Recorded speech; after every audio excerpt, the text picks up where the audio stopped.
Ground turkey is something that I don't work with a lot because I am aware that you can use beef just as easily as you can use turkey, as long as you make sure it's super lean. That's the main thing that we're looking for.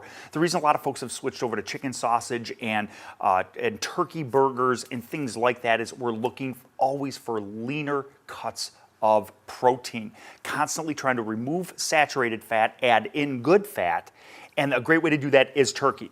I would use beef just as quickly as I would use this. Here's kind of the snag though.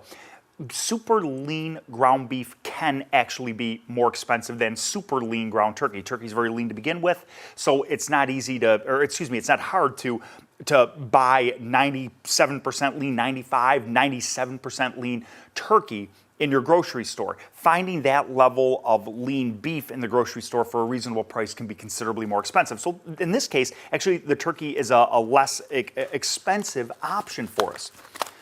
All right, look at that. I hear my pan starting to pop and sizzle. That means stop talking and start cooking. That's what that's telling me. We're gonna make a super simple Italian turkey burger, almost into a panini, something I love to do. Just pull off whatever you need for this amount. You could certainly make up a whole bunch of these at once. I'm wearing gloves because I want to prevent from cross-contaminating everything on the table here. So I'm just gonna mix this up with some gloves.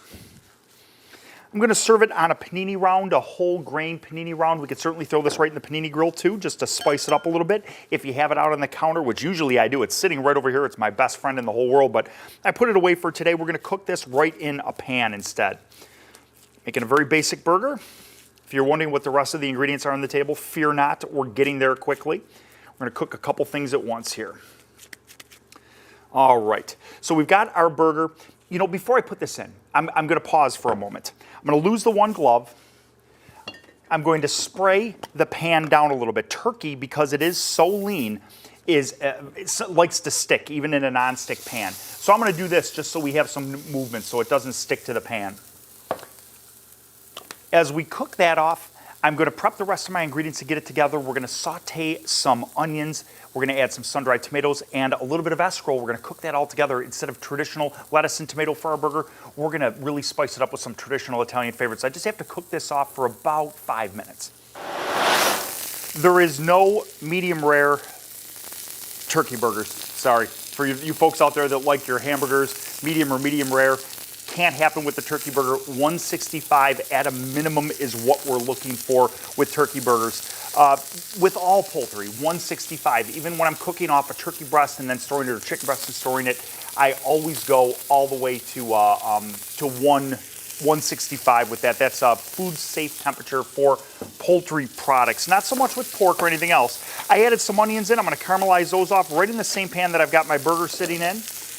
I'm going to add a little bit of escarole to it. We're going to saute that down and some sun-dried tomatoes. The rest of this is very easy. Instead of adding onion, lettuce, and tomato, I've added some Italian seasoning. We're giving this whole thing an Italian flair. I'm going to saute the rest of this off. It's going to take about 2 or 3 minutes. I'll even add some of this sun-dried tomato juice over top of the turkey burger just to baste it a little bit. About another 5 minutes. We're going to be right in the zone on this. All right, as I sauteed my onions, I caramelized them, bringing out tremendous flavor with the tomatoes, the escarole, and the caramelized onions. I'm always going to do one last check on the turkey burger to make sure it's solidly to 165. We have to go all the way with this one just for good old plain food safety. Remember to use your gloves while you're preparing this as well, if you have them. If not, a cap full of bleach and a bucket of water will go a long way to cleaning up all your work surfaces to protect you and your family at home. A little bit of Swiss cheese to finish this one off. Look what we've got going on here. It's a super healthy panini burger. We used turkey, we used some traditional Italian flavors, finished off with a little bit of cheese. Only went with a little bit because the harder the cheese, the more saturated fat. We want to keep an eye on that. We're ready to go. Our carb load is to a minimum. This will be great for the summertime. I'm doing it in the middle of winter because I'm in the mood for something like this, and I did the whole thing in a pan, but I would throw this on the grill just as quickly in the summertime.